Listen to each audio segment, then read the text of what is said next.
Welcome back to the SimRacing Expo 2024. For any of you F1 game fans out there or content creator fans out there, we've got an absolute treat for you because there is this series called the Content Creator Series. It's a phenomenal series to watch on Twitch and YouTube and all kinds of streams. And we have some of the biggest content creators and Alex Gillen here on stage to talk about the series. Without further ado, let's hand over to your host from Gridfinder, it's Tom Bunton. Am I on? Hello, welcome to this Creator Series panel hosted by me, Tom from Gridfinder and Traction GG, and I'm joined by Creator Series extraordinaire. Introduce yourself from the end. Hello, my name is Tom. You can see me all the way on the left. Very happy. I'm very happy right now as well, but it's great to have you here. I'm part of the Creator Series along as well as these guys, and I'm an SimRacing ambassador for Alpine, alongside a lot of content with these guys, and happy to have a chat together with you guys and Dan. My name's Ben. I make YouTube videos from Australia. We were washed up these days, but yeah, I do my best. Welcome to SimExpo. Good to have you here. Yeah, we're going to chat waffle for a bit and hopefully you guys enjoy it. My name is George, or GB, from the UK and sim racing content creator for Aston Martin F1 Esports as an ambassador. And yeah, look forward to waffling with these guys today. My name's Alex Gillen, full-time content creator, racing creator series with these lot, and yeah, looking forward to having a bit of a fight with Ben on stage. I am Nim Gullis, also a content creator from the UK. Here I am celebrating a P9, which I usually get in creator series, so just very excited about that. But yeah, content creator, presenter, and excited to be here. So my job is to try and keep some kind of order during this discussion. So we're going to start with the elephant in the room. Ben, Alex, you had a bit of a tickle on track last race. Is this why GP's in the middle? I'm grateful he's here. Tickle? Are we calling it a tickle? You tell me. No, yeah. Me and Ben are on track rivalry for sure, but we get on great in real life. Like every time we see each other, we have a good hug. We hug it out, and it's all good in the end. It's all good in the end. Bit hot on track, cooler off track. Do you agree? Yeah, it's pretty fair representation. I mean, there's just something about me and Alex when we get together on track, we're just incompatible. Like an immovable force meets an unstoppable object, so just like crazy stuff happens. So we were sat here, most of us were sat here this time last year, this stage, this SimRacing Expo, talking about the Creator Series, which had a different name back then. Since then, EA has got involved. Hayden, what's that been like? Has there been additional pressure now that you've got the EA brand behind you, or do you have to behave a little bit more?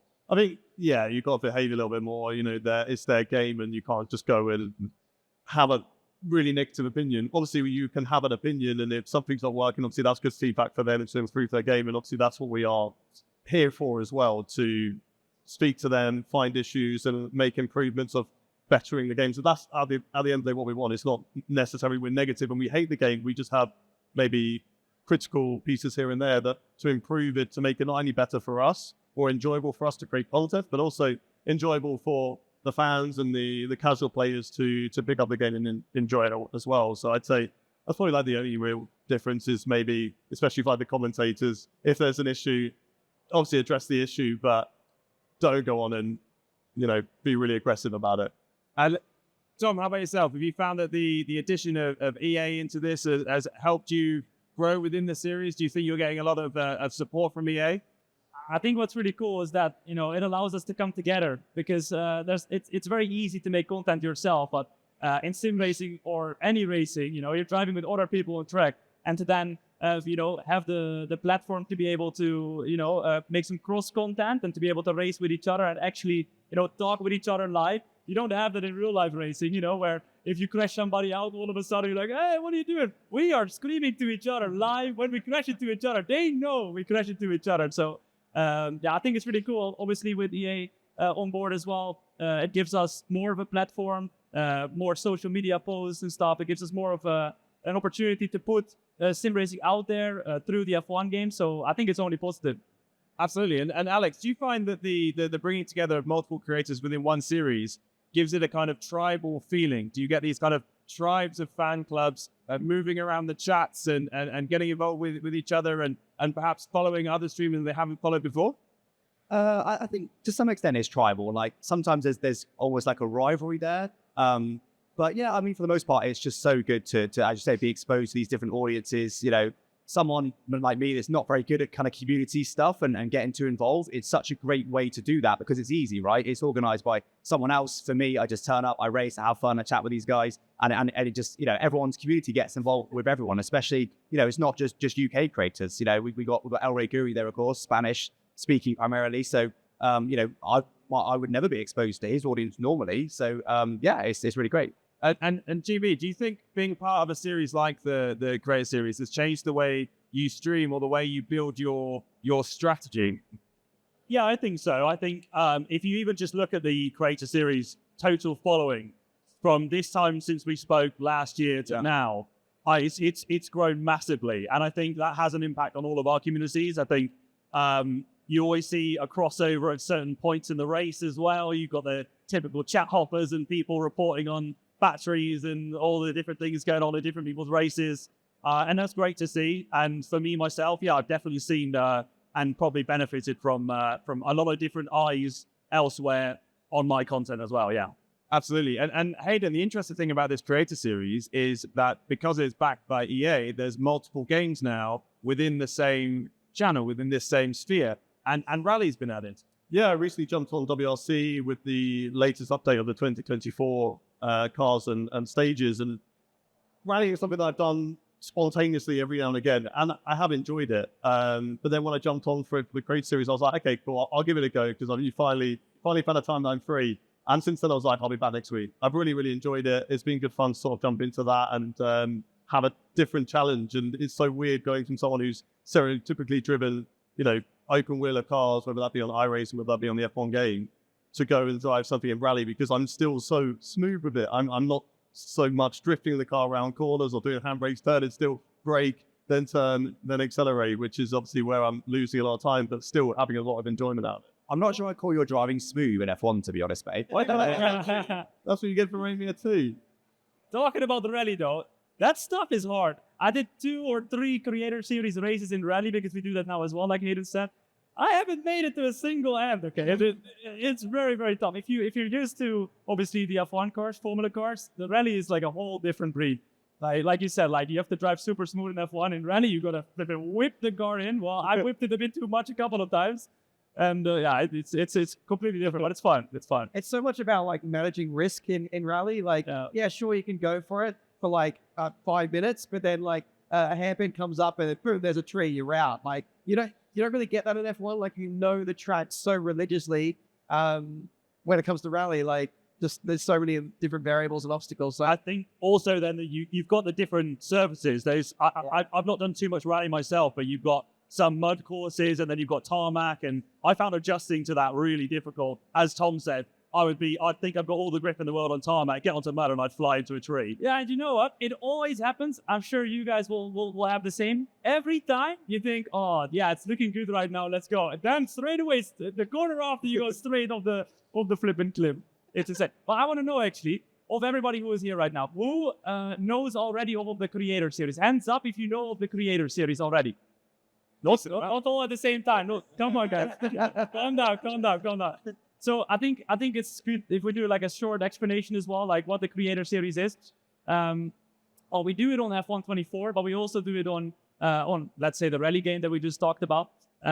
We have 20 content creators together on the same track, driving against each other, all in the same voice chat as well, so we can hear each other. We can scream at each other. We can even work together sometimes. Sometimes we work together, still at our own benefit, you know. But it's a really cool kind of vibe together.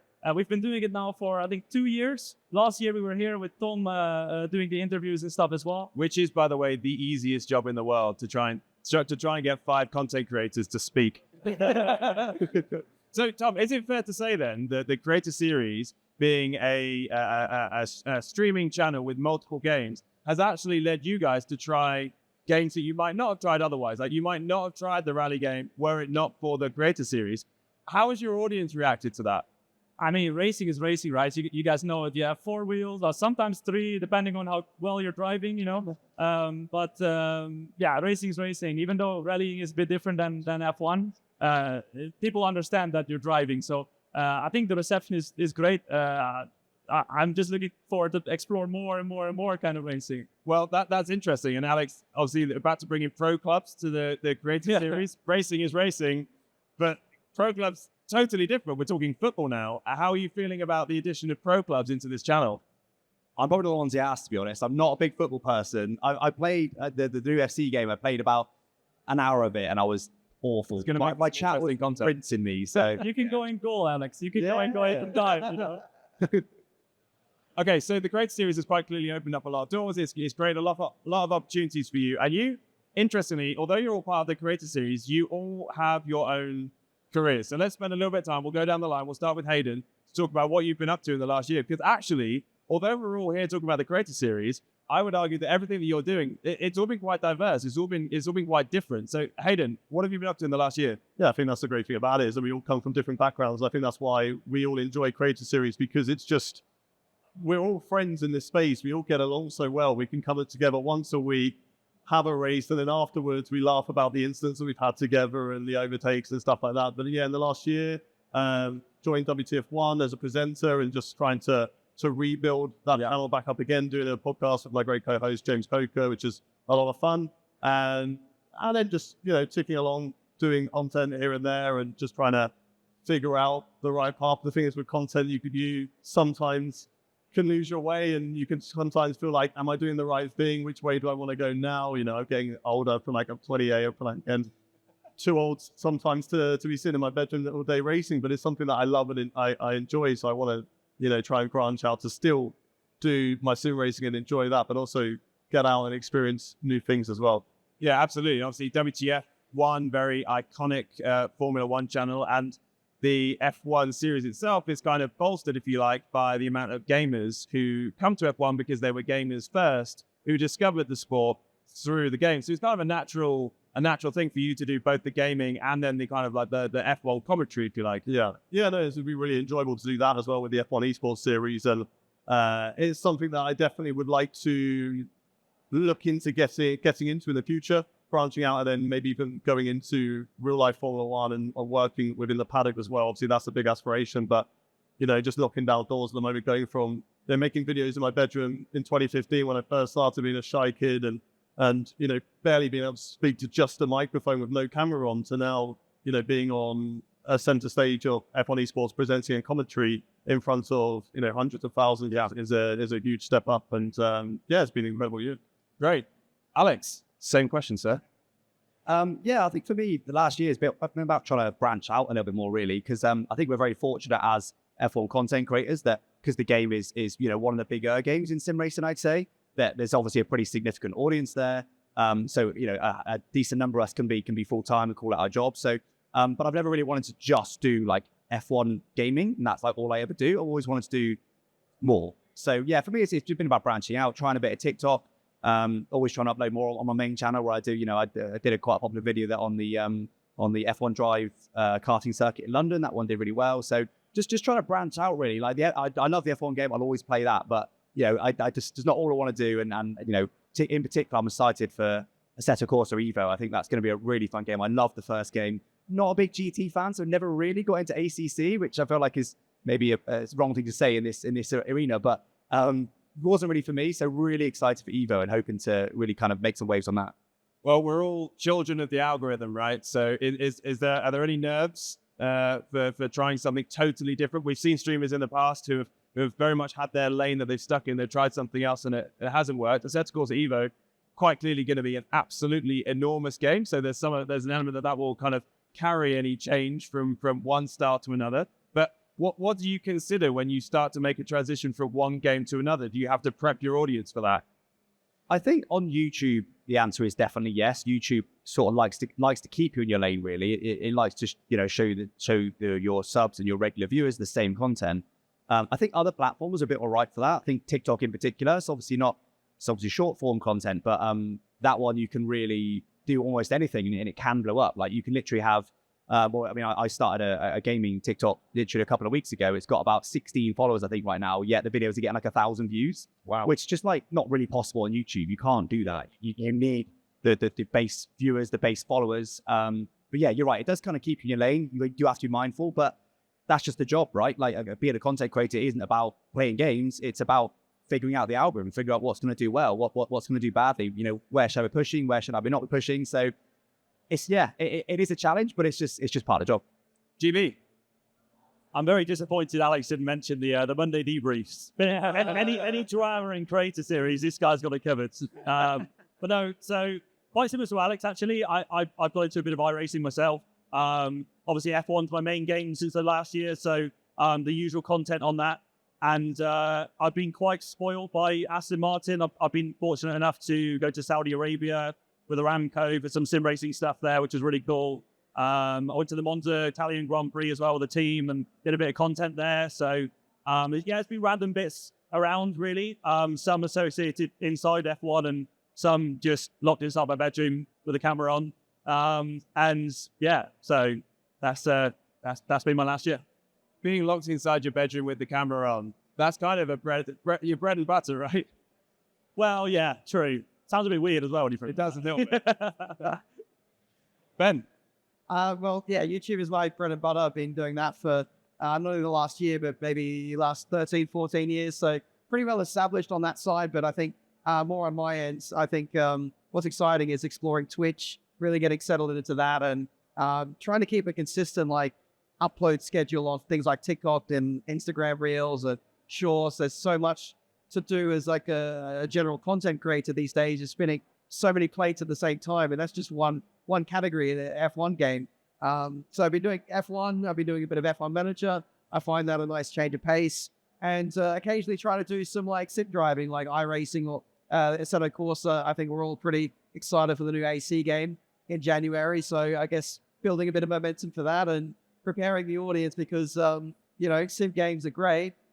A lot love F1, but there's not always carryover to that more serious side. So trying to bridge that gap and show them there's really good options out there. It's interesting that you say, you're making the switch from YouTube to Twitch. I guess in content creation, there's layers upon layers upon layers of variables. It's which game do I play? What style of gameplay do I record? And then on what channels? And then which social media platforms do I focus on to bolster those channels? And then changing from one to the other. How do you keep focus? Just consistency. Just keep doing it, really. It's funny that you mentioned that because my video style has changed since making the switch to Twitch. A lot of my content used to be post-commentary with a bit more B-roll editing. Mine more now is as live because it has to be. It's live streamed and it's a bit slower paced, a bit more casual. And I actually think it's a bit more watchable. People really enjoy long-form content if you can build a really nice storyline, and having these guys with me as well. It's provides a lot of storylines, a lot of drama, a lot of excitement, and I love it. Tom? Well, my background is very similar to all of you. I just started sim racing. I was a big fan. I still am a big fan of Formula One. I just started let's boot up the Twitch stream. Let's have some fun. So I started live streaming. And then I got an opportunity to try and qualify for F1 esports. So I did. I had 2 days to try and beat all the fastest drivers in the world. And I was up until the middle of the night, 3 a.m., sweating. The room was 50 degrees or something like that. And I did it. I qualified for F1 esports in 2020. I was looking to beat Thomas Ronhaar, right? Of course, for those of you who know, very quick driver. He's right here right now as well. I'm looking at him right now. I'm still going to try and beat him someday, right? But then I got in touch with an F1 team to try and see if I could drive for them. But my dream never was really to... In the sim? In the sim. So, in F1 esports, right? So, not... Yeah, well, I mean, I'm still in Dream talks. big. I'm still in talks, though, right? So, let's not... I was in talks with them, and I said, no, I don't want to drive as a professional esports driver because, I mean, you all probably know, sim racing is a job, right? It's 10 hours a day, boom, boom, boom. It's a full-time job and even more than that. So my passion lies at content creation. So I was talking with Alpine at that point. They were like, yo, you want to drive for us? And I was like, no. I turned down an F1 team. I said, no, I don't want to. I want to become an ambassador, a content creator with the team. So I did. And I've done some really cool stuff. A couple years ago, I became the very first sim racer together with an F1 team to drive a real F1 car.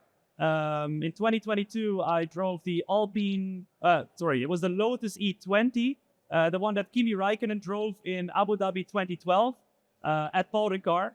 It was only a couple laps, right? Because I didn't have enough money for more fuel. But it was incredible to translate sim racing to real life and to feel kind of what you already can do, what you've learned on the simulator, and then to translate that to real life was incredible. The braking force was actually quite funny because I had to do some tests beforehand to see if I was suited to be able to even drive. And for that, you need to like put the brake pressure. And because already the simulators have an insane brake pressure, right? You can like slam them like crazy. I passed the test and they were like, oh my God, who is this guy? You know, who the flip is this? I was like, yeah, that's me. And it was really cool to see. So yeah, I mean, to kind of, make the bridge there from sim racing to real life is something that I would love to do with my platform. And I hope to do that in the future as well. So yeah. Okay, well, I'm going to come down and ask what you guys want to see from the Creator Series this year, what you want to see next, and what you guys are doing next. But since you're on a roll, Tom, every time I speak to you, you seem to have some kind of new project, some kind of new vision, dream that you're working on. What's next for you in 2025? What's your goal? I've got an insane project. I have just bought a new house just to put an F1 car in a studio, a full-size F1 car. It's got motion and all that. It's got a whole cockpit. And from there, I'm going to be doing content in the future. I wanted to be the first one ever in the entirety of the world to buy an F1 car, put it in the studio. I don't know yet. I need to still like put a hole in my wall to get it all the way to where I want it to be, but that's an issue for later. And that's what I'm working on right now. So in 2025, that's kind of when I'm going to try and, finish the studio. And then I'll have an F1 car as a simulator. So... So Tom's buying houses and F1 cars. Ben? How the hell do I follow up from that? I also want to do a bit of like house renovations as well. I want to convert my garage into like a secondary simulator room with like a car in the background and nice lighting. And Don't stuff. we all? Like, kind of, yeah, don't we all? So that's on the agenda. Maybe even a little bit of real life racing. I'd love to get into some grassroots stuff like MX-5s, minis, whatever it might be. Just have a bit of fun and diversify the type of content I want to do there. So, well, let's talk about the physical build. For those people listening who might be considering content creation themselves, how important is a physical studio or the background that you build for yourself when you're creating content?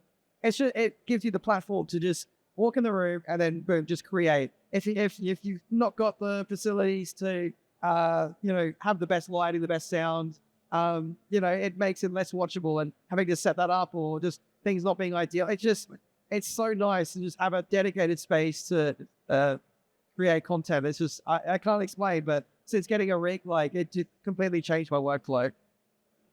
GB. Yeah, so on the content side, kind of more of the same. Obviously, AC Evo coming up is super exciting. So who knows? Maybe I'll get into that as well. How will you decide?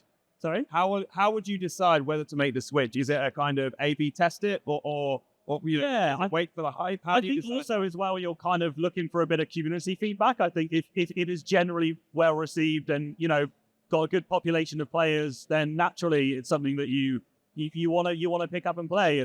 And we know that Assetto Corsa has pretty good handling and simulates real life driving very well. So I kind of expect more of the same, but kind of stepping away from that, I'm looking to do more outside of the studio and outside the simulator. I want to do more in my car. I want to go to more track days. I drove over here this weekend as well. I want to do the Nürburgring tomorrow. Wow. So I'm kind of hoping to maybe do a few more track days if the wallet allows, I suppose, because they're never cheap. But hopefully bring some cameras along and make some good content with that. That's really interesting because there's so many sim racing content creators who have done the sim racing to real racing transition. And if they haven't made a full transition across, albeit whether that's a whole series or just going full time, they've at least tried to integrate some real world racing content into their channel.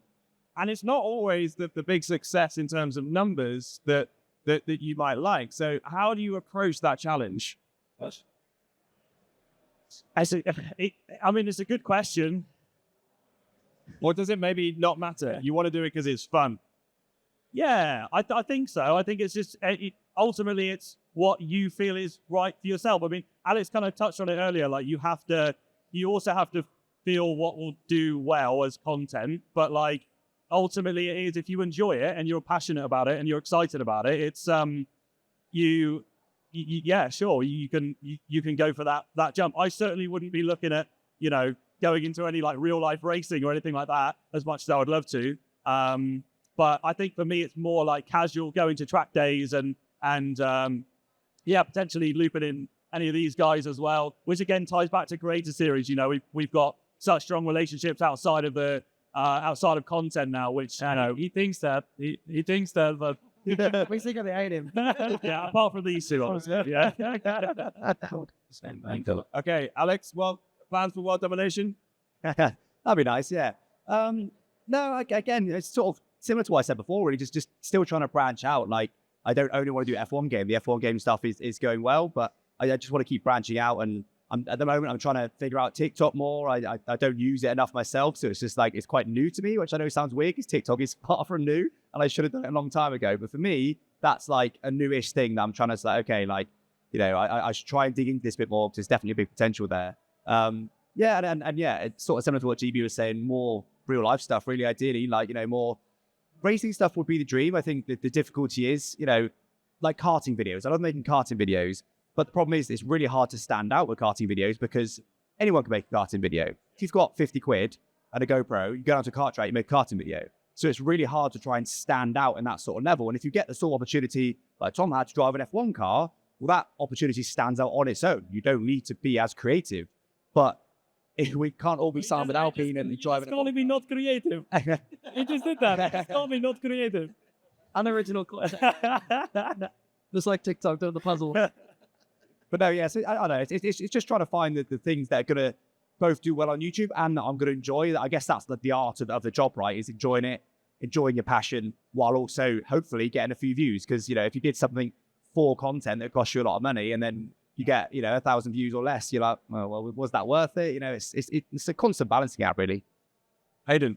Yeah, so for me personally, as what I said earlier, getting back into doing the real life stuff. I did a channel back in 21, 22 with Velotrian and then Live Fast with some content creators, Tomo and Aldas. And for me, that was like the greatest time of my life. We were going out doing some really cool concepts like driving Formula Renaults on skid pans and drifting them about, exploring abandoned F1 factories. And that's the sort of stuff that I want to get back to doing and getting out in the real world and just making fun, enjoyable content. I feel like as a content creator, your content certainly has helped if you're enjoying it. If you're doing something that you can't be asked to do or you don't enjoy it because someone's asked you to do this or someone in the comments has said, oh, this is what I think you should do, then it's very much apparent to your audience that, oh, well, they're not enjoying it, so why should I enjoy it?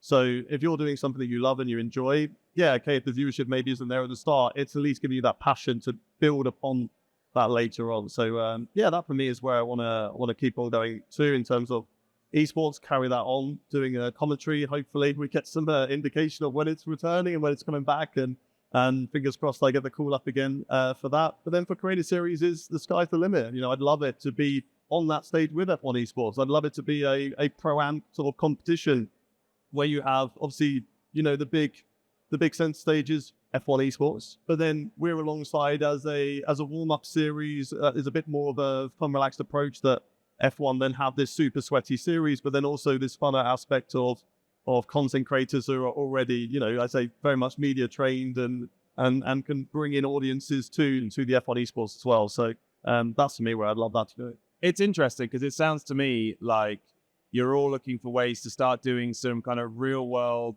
feature pieces. Like you were saying there about going and exploring an abandoned F1 factory or going and taking a Formula 1 car around a skid pan. You're building a simulator in your house. So it's almost like gaming streaming is a really useful gateway to going into this more kind of almost like Top Gear documentary style feature pieces. Do you think that as you've started out as gamers that have got into content creation through gaming, are you discovering a love of content creation that's then inspiring bigger vision when it comes to content creation of feature pieces and getting out in the world and doing these pieces? Yeah, I mean, I think I speak for all of us. I mean, the main motivation behind doing the content creation is to inspire people to start sim racing, to have fun for themselves. The cool thing about sim racing is that anyone can do it. You can start out with the most basic setup. You can have it in your room. I mean, we all started out with, I think, even a controller.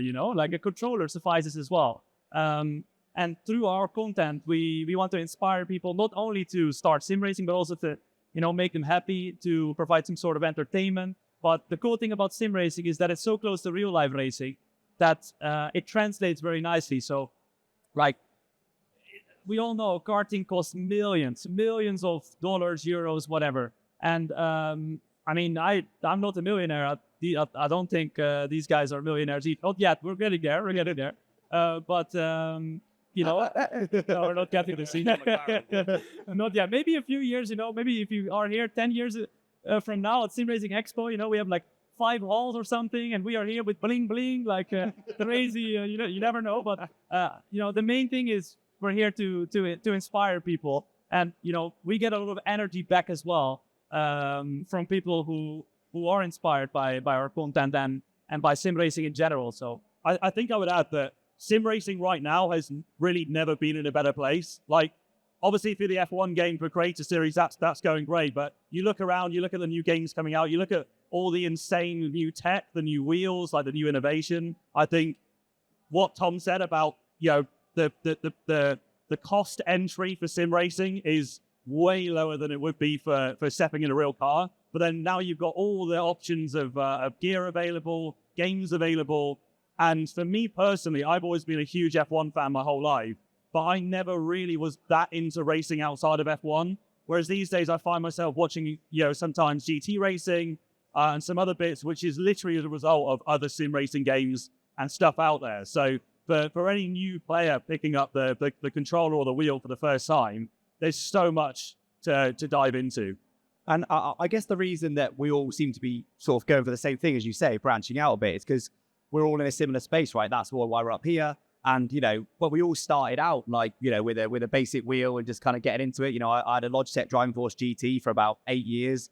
It was only about 3 or 4 years ago that I kind of started, upgrading my kit and getting ferret drive and stuff. So I guess it's just the stage that we're at. It's the sort of natural to go from the sort of starting out, trying to become a streamer, trying to become a content creator, which is hard, takes a lot of hours, takes a lot of work. But then when you get there, you then kind of want to keep going, right? You want to keep branching out. So I guess that's why we're all sort of giving similar answers in that way. Are you saying that content creation isn't the glamorous job that we all think it is? You just play games and then just collect the sweet AdSense revenue, right? I'll tell you something. That's how it works, no? Like, because we play the F1 game so much, it's not that we don't enjoy the game, but whenever we are not live, or making content, we don't really are like, oh yeah, let's jump on right now. Let's do laps and laps and laps as you would, I don't know how much GB is. I've seen him. GB is night and day. This guy is... Fabio sat down there. He's on it non-stop. In general, you kind of have to, pace yourself, because if you play too much, then whenever you are live, you try to, have your energy and, bring it over to the viewers, then you're going to be like, oh yeah, I just played like 8 hours. I just did like 5 times Nürburgring, 24 hours. You got to pace yourself a little bit. So it's a bit different. It's not as, I mean, I'm not going to complain. I live an amazing life. These guys live an amazing life with content creation, but, it's not like, oh yeah, let's jump on outside of content creation and let's just do some laps. It's not like that anymore. But I guess, like I said, I can't complain. I'm very happy where we are. Well, I think it's probably worth saying that we're having this panel discussion right in the middle of the championship. So last week was the race in Canada. Ben, I believe you won that race. Are you going to win the championship? Never say never. I am missing a race or two. I mean, Alex is very quick. GB's on form. There's a lot of other guys who aren't here who are very, very competitive. What the hell? He just forgot Bane. I mean, what is this? You got to turn up the race. Well, I don't know. It's not fun with that. That's not okay. And you never know when Hayden's on track like Carnage. He just needs to move out one because he went out. We were talking about rally earlier. I didn't mean in the F1 game, right? My guys, yeah, I did. I've done a little bit of off-roading, done a bit of reversing and qualifying lectures. And Alex, his debrief decided to rate us all, which obviously we enjoy. We enjoy taking this out. Terrible idea, that. And he gave me a 2 for cleanliness because of one incident that happened. and then a 2 for race IQ. So I thought, well, if you're going to rate me like that, I'm going to show you how I bad stand by it. You're now at 1, by the way. Perfect. You know, what is victory? So for race IQ, you know, the safety car restart, he turned out to be right behind me. I was like, well, I'm just going to pretend like I don't know what to do on the safety car restart, and just didn't go. When you say pretend, come on. I had no idea. I'm a 2 race IQ. I don't know what I'm doing, mate. Yeah, what's funny is that Alex does his debrief, so he does like summaries, almost like EAFC cards, with 99 pace, 92 racecraft, just like the F1 game. And Alex rated all of us in the Creator Series, and he gave us all numbers, to associate with how good we are. And I mean, to be honest, I owe you something, man. You gave me good rating. Not so much as these guys. They just forgot to call my name about the championship. I knew I was seeing you, mate. You got that big Alpine money coming. I knew I was seeing you this weekend. A few beers on you, I heard. Okay, so we're going to wrap this up now with 2 quick-fire questions. So I'm going to start with Tom. I'm going to ask a question, and I want a one-word answer from Tom, then Ben, GB, all the way down the line. Okay, I'm going to do 2 questions, but it has to be instant. Don't think about it. One after the other. Everyone understand the rules? No. Okay, you're be first. I'm ready. Out of the people on this panel, not including me, who's the biggest sweat? Alex. Oh, GB. Alex. GB. GB. Okay, interesting. It's not the panel. I was talked about It's a split decision. Okay, same rules, Ben. Yeah. Ready? Okay, Tom, who's the slowest? Aiden. Aiden. Yep, me. Okay, right. There we go. That was fairly decisive. Well, thank you very much for listening to this Creator Series panel. It's been really fun chatting to you guys, and we do plenty more of this content over on the Traction.gg channel. We have a podcast that goes out every week on Spotify, and of course we have content that goes out on our YouTube channel, Traction.gg. We've been covering all the news from across the SimRacing Expo. Check out the website. We've got articles about what's going on here, so do go out and check out Traction GG. Yes. Next up is Logitech G and Swelio. So stick around. 25 minutes. Logitech G and Swelio will be on the stage. Thank you very much. Let's go.